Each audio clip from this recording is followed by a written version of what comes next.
Welcome to Docs on Call, brought to you by Methodist Medical Center, with your host, Gina Morse. Good evening. This is Docs on Call.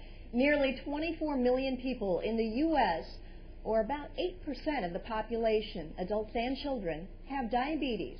Diabetes is the 7th leading cause of death in the U.S. Complications from it can cause other serious health issues, including amputations. And that's where our experts come in tonight. Our experts from Methodist Medical Center want to hear from you and take your questions about type 1 and type 2 diabetes. So dial 698-3742 and let's meet our guest. Dr. Ryan Walsh of Methodist at Allen Road practices family medicine, and Dr. Abigail Mahoney is part of the team from Methodist Comprehensive Foot and Ankle Center. And then coming up, Methodist Medical Center, Dr. David Trachtenbarg will also take your questions online, and you can chat with him by going to mymethodist.net. So you can either call us or go online to chat with us about your questions on diabetes. Welcome. So let's get started. I hear the phones ringing in the background, so we should be getting some questions here pretty quickly.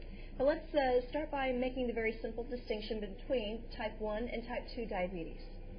Well, Gina, type 1 diabetes, previously known as juvenile diabetes, is caused when the pancreas no longer produces insulin for the body, whereas type 2 diabetes is caused by resistance to the body listening to the signal that insulin gives it.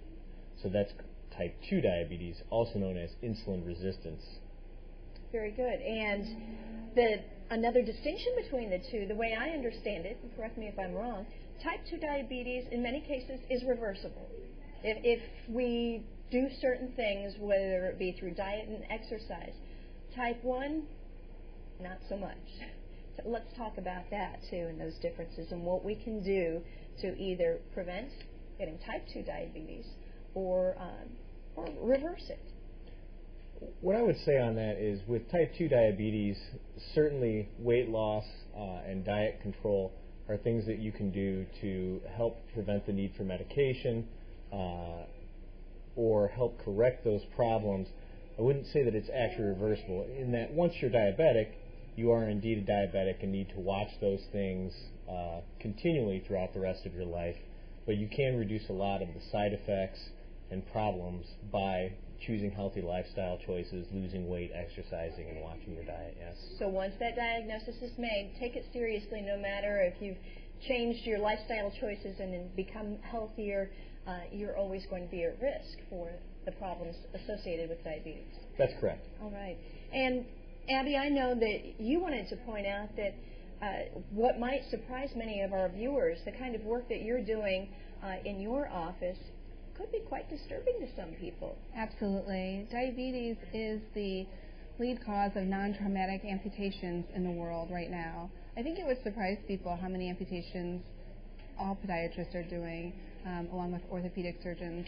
In the past 7 days alone, I've done 11 surgeries that are either due to diabetes or peripheral neuropathy, and some have peripheral vascular disease. All are side effects and complications of diabetes.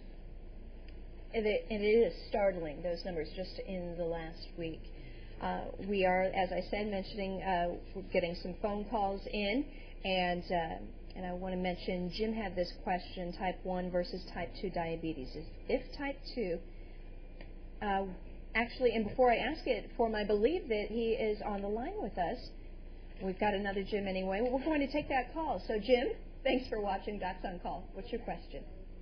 Yeah, I heard it was kind of like a health radio program that comes on the radio, and they have mentioned that with diabetes, if there's a thing called a blood sugar formula that uses cinnamon and other herbs and whatever else to control blood sugar.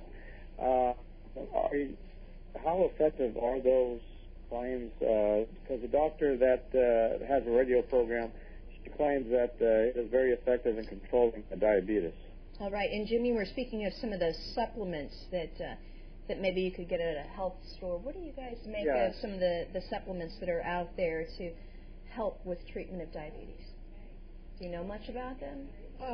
In the research that I've done, most of the herbal supplements out there haven't been yet scientifically shown to do much in the way of diabetic control. I would say that if you wanted to do much in the way of diet or exercise, those are actually really your best bets in diabetic control.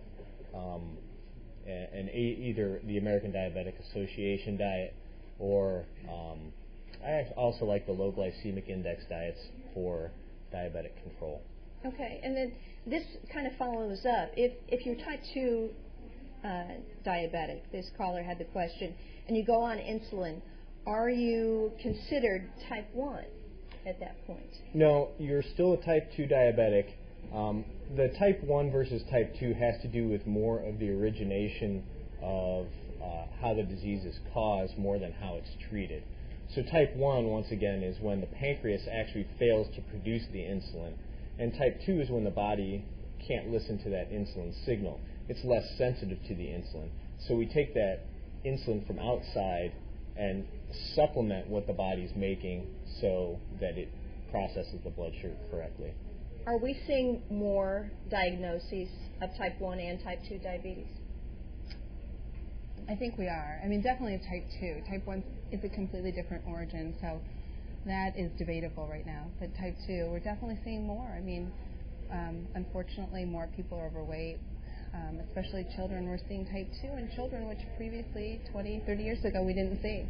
Yeah, Abby's really hitting on something important here, in that type 1 diabetes used to be known as juvenile diabetes and was thought only really as of a disease of kids. And type 2 was adult onset diabetes and thought only to be in adults.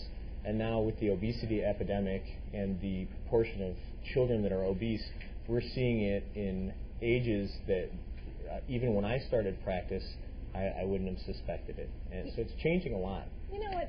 This caller has a good question that follows that up well, I think. He asked, if you have diabetes and you're told to lose weight, but you have no weight to lose, then how do you treat the diabetes? You know, because we've certainly seen that there are people who look as though they are of a healthy weight and they have been diagnosed with type 2 diabetes. What other recommendations do you have for folks like that? Well, now interestingly, when they say they have no weight to lose, I think a lot of people would be very surprised at the level of weight that we're looking at for overweight or obese.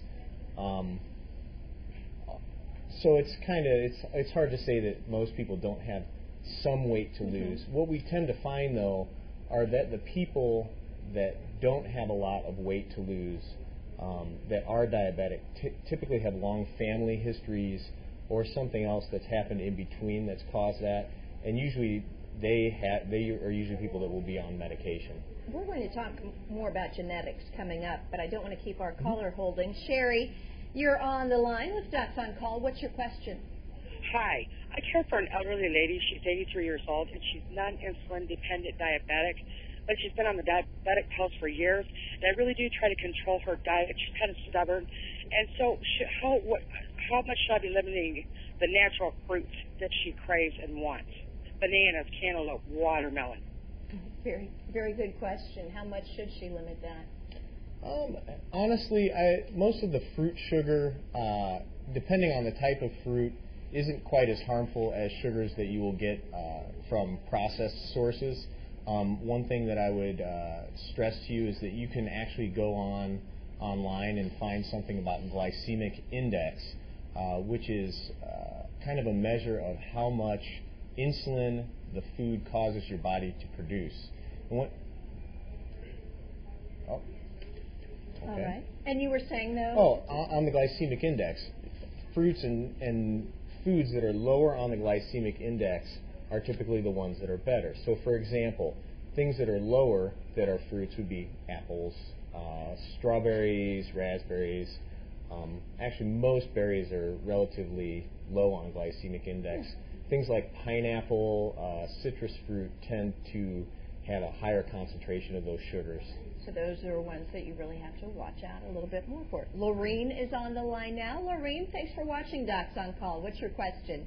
My question is, I am not a diabetic, but I have neuropathy. And since I've discovered this, I've run into a lot of people that are not diabetics and has it. Why did I get it, and how did I get it? Dr. Mahoney, what would you say? The leading cause in this country is diabetes, but we also know that it's caused by other factors. Certainly chemotherapy, many people have had chemotherapy agents that we think may have caused it. Also, alcoholism causes it. We also think it may be a side effect to some medications, and it can also be a result of exposure to metals, or in the past I always tell my patients who worked in factories and JACO, the safety wasn't what it is now. And right. So we think that can be. We also know, I see patients every day, and we just don't know the answer. Why do they have peripheral neuropathy? I think the important thing is that we test them to make sure that is in fact what they have, and then we have to educate them, because it is like being diabetic. You have to worry about your feet and protect them as if, I always say, as if they're your newborn. You have to really, really protect them. All right. Thanks for that answer. We've got Keith on the line now. Thanks for watching Docs on Call. What's your question? 4 years ago, I had a massive heart attack, and I'm wondering, my doctor told me that he said I was diagnosed as a type 2 diabetic, and he told me, he said eventually I would probably have to go on insulin because he said it's a progressive disease. And what I'm wondering is, no matter what I do with my diet or what I do to try to prevent it, will I eventually have to go on insulin?